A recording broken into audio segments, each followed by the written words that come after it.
I want you to take a piece of paper like this and write down 10 goals that you'd like to accomplish in the next 12 months. Write the word goals and today's date at the top of the page. Write down 10 goals you'd like to accomplish, and then ask yourself this great question. If you could only accomplish one goal on this list, but you could accomplish it within 24 hours, which one goal would have the greatest positive impact on your life? People want to find their passion, but you don't find it, you create it. And you create it by getting good at something. And to get good at stuff, you start by doing something you suck at. Then you get good. Then you like it. Then people ask how you found your passion. Answer: by starting when you sucked and not giving up. I had a very important person in my life come to me and say, who's your hero? And I said, I don't know, I got to think about that. Give me a couple of weeks. I come back 2 weeks later. This person comes up and says, who's your hero? I said, I thought about it. You know who it is? I said, it's me in 10 years.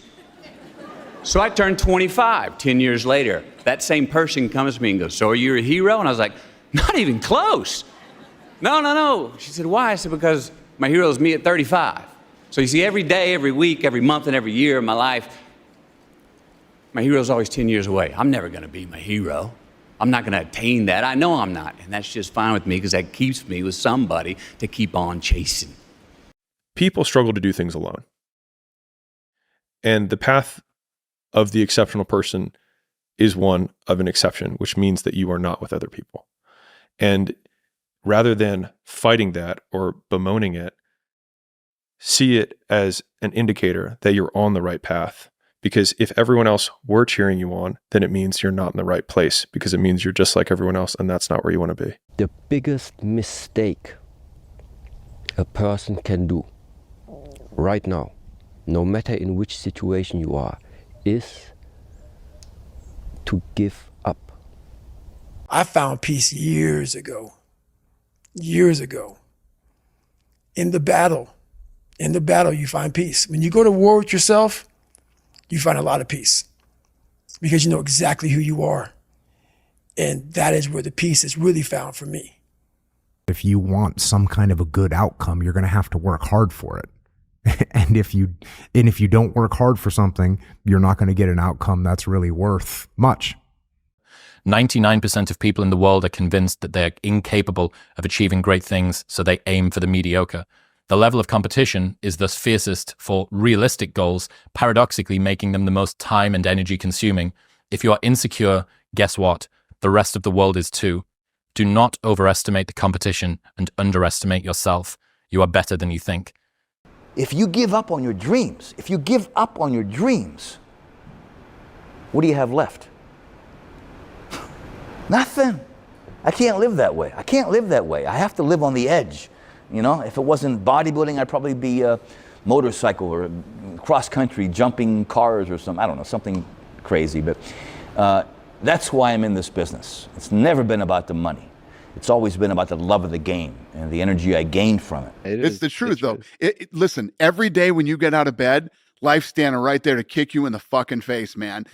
Could be anything. Could be you get up and you walk downstairs, you got a fucking flat tire and you're late for work and you got this and that. Life is going to throw all kinds of crazy shit at you, right?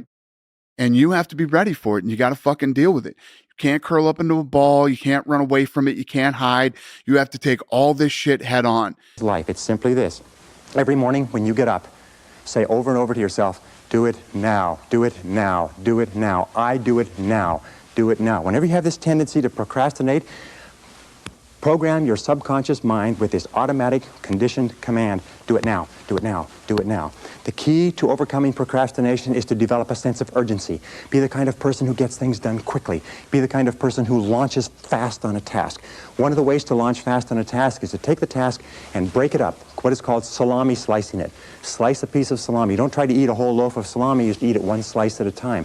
Take your task and break it up into small pieces and do one piece at a time. Say over and over to yourself, do it now, do it now, do it now. Do you know that less than 2% of the population have a sense of urgency? To get the princess or get the treasure, I get happier about the harder it is because I know that no one else will follow. It's a selection effect. And I think if you can shift from this is hard to no one else will be able to do this, then it flips from being this thing that you're like, oh, poor me, to oh, poor everyone else who's going to have to fucking try. But the main purpose in life is you. So if you wake up in the morning and you don't want to do something, you don't care enough about yourself.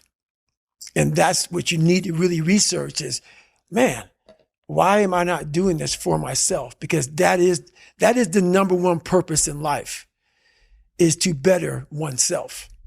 What do you think most people get wrong about motivation? They think it's a permanent fix. They think I need to have this motivation to work out, to study, to be better. So if they don't have it, they just don't fucking do it.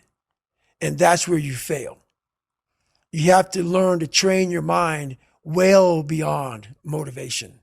If you have motivation, that's great. That's some kindling to the fire. All it takes is a little bit of fucking spark, you can burn the whole forest up. But motivation, you have to learn to exist without it. You have to learn to be your best self when you're least motivated. And that's the tricky part about all that shit.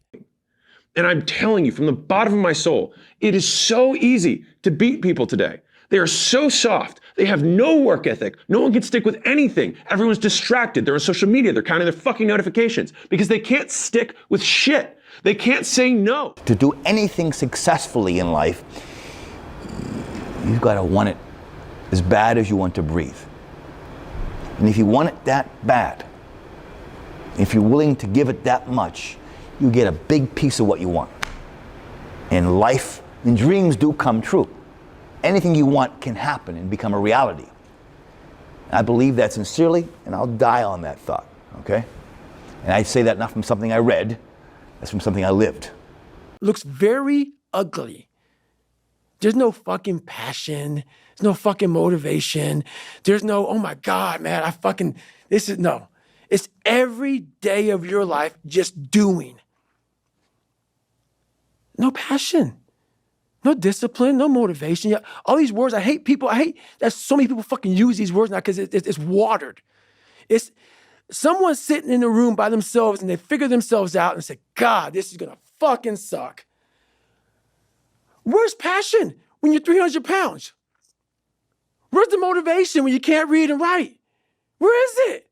So how did this happen? I just fucking did. I just did. I said, maybe at the end of this journey, there'll be something there for me. If not, I can read. If not, I'm 185 fucking pounds. Once you've already won, people are like, he's amazing, he's so good. But like, that's the time when you need it the least. And so you always have to be the person who roots for you before everyone else does. If nothing changes, nothing changes. And yet, somehow we expect things to change. We expect things to change. You think you're going to get in better shape. You think you're going to get more money. You think your relationship is going to improve. You think you're going to get promoted. You think you're going to get a raise. You think the world is going to get better without you doing anything. But it isn't. You are a man. Stand up and be a man. Make the hard decisions, make the sacrifices, make the unpopular decisions, and become comfortable in your own skin.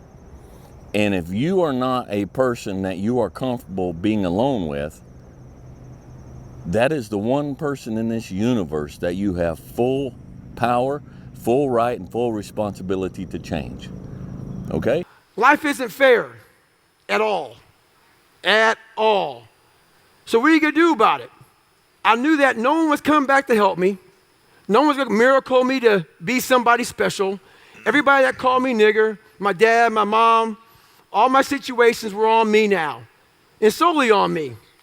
So I had to start developing an indestructible mental toolbox. So I sat there on that couch and I realized, man, I am a piece of shit. And even though the world helped me get here, my false reality helped me even more. You should be a monster. You know, because everyone says, well, you should be harmless, virtuous. You shouldn't do anyone any harm. You should sheath your competitive instinct. You shouldn't try to win. You know, you don't want to be too aggressive. You don't want to be too assertive. You want to take a back seat and all of that. It's like, no. Wrong. You should be a monster, an absolute monster, and then you should learn how to control it. There's no magic potion. There's no, oh, let me wake up and look at some shit. No. All those words are overused. They're bullshit. It's all bullshit. Just do. You're living. How do you want to live? How do you want to die? How do you want to fucking be remembered? That's it. The man who never fail has no glory. The man who fell and got back up, that's where his glory is. The man who fell 20 times and got up 21 times, that man has even greater glory. Wow. That man has more courage, way more courage than the guy who was so strong from birth that he never fell. There's no glory in that. And dreams do come true. Anything you want can happen and become a reality. I believe that sincerely, and I'll die on that thought, okay? And I say that not from something I read, that's from something I lived. When I was fat and lazy and insecure, struggling in school, struggling in life, people were giving me all this advice, trying to help me out. Well, I went on the other side of the spectrum. I lost weight, I got in shape, I started studying, I started becoming one of the hardest working people out there. And guess what? They still had shit to say. They had shit to say when I was fat. They had shit to say when I lost weight. People don't want to see you better than them. That's what it comes down to. You make them feel good about themselves when you're fat and lazy, and you make them feel like shit when you come from the depths of hell and decide to fucking make it. Normal people get normal results. Weird people get weird results. You literally can't do what everyone else does and not expect to get what everyone else has. By doing what everyone else does, you guarantee average results. Oh, discipline, wake up early, take a cold shower, fuck this, fuck that, whatever. It's all fucking bullshit. It's not. But what they don't teach you within the cookie cutter is like our minds are like a fucking garage. And the garage, if you open a garage and it's all cluttered up, it's all fucked up, you can't put your car in there. You got fucking boats and you got fucking kids' toys and shit everywhere. But if you organize that fucking garage and you put everything in its rightful spot, you can put that car in there. You can put 2 cars in there. You can put bikes in there. And that's like with the mind. People talk about discipline and fucking determination and fucking, repetitions and all this shit. Consistency. Why people fall off the wagon so often is because their mind is full of shit. There's no room in that mind for discipline. There's no room for consistency. They may do it once or twice, but then the mind takes over and that cluttered fucking garage comes in. And then it's like a circuit breaker, man. The circuit breaker just overloads and it fucking sparks. Don't take today off. Not today. Wait until tomorrow. Don't give in to the immediate gratification that is whispering in your ear. Or you can be me, which, am I happy? I don't know. Never really thought about it. Don't really care about it. Because all I really cared about was when I looked in that fucking mirror, I saw a piece of shit. Happiness wasn't on the mirror at 16 or when I was 300 pounds. It wasn't like, I'm looking for happiness. No, I'm look at myself in the mirror and say, all right, motherfucker, you did it again today. You a bad boy. Because that shit sucks. If you're going to try, go all the way. Otherwise, don't even start. If you're going to try, go all the way. This could mean losing girlfriends, wives, relatives, jobs, and maybe your mind. Go all the way. It could mean not eating for 3 or 4 days. It could mean freezing on a park bench. It could mean jail. It can mean derision, mockery, isolation. Isolation is the gift. All the others are a test of your endurance, or how much you really want to do it. And you'll do it, despite rejection and the worst odds, and it'll be better than anything you can imagine. Fired up, man. Fired the fuck up, man. Motivated, pumped up, man. Early still, man. Early. Some people just getting up, going about their first endeavor of the day. We've already done a few endeavors, man. We already kicked some ass. We like a taste of that. We want to kick some more ass. So the next endeavor we're doing, because we put value in our day. An hour in the gym wasn't just an hour where we just go in there and check the box and we get, fuck no, man. We had a plan of action. We went in there and achieved that fucking plan. We spoke the words and we walked the motherfuckers. Now here we stand, energized, spending energy in the gym, but we created more energy, a mind-body connection, a belief, a quantum physics of it all. Something in you has to wake up. And usually the only person that can wake it up is you. Sometimes you can read a David Goggins book because I was all this shit and then a lot more of fucked up. But if you don't have a little flame, just barely, you're done. I can't light it for you.